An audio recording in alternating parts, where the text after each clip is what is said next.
amedo lero ni wach ma chiel kuom gima hinyowa ahinya e Luo momiyo waonge gi social protection, waonge gi financial security. Ok ni ok wayud pesa, ok ni seche ma ok ni walinga jothuro yudo pesa maber ke jokany nam gin jok matiyo matek kabisa. Gitiyo matek e yore mag puothe, yore mag nam, yore ohala, yo mora mora.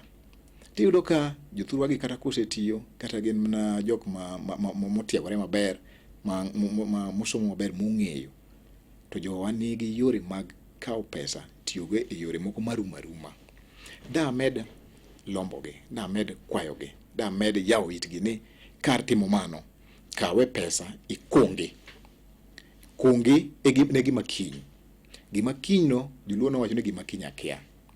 Gima kiny akia ni onyalo bedo kata tho, onyalo bedo school fees, onyalo bedo tuo, gik moko inyal geng'o.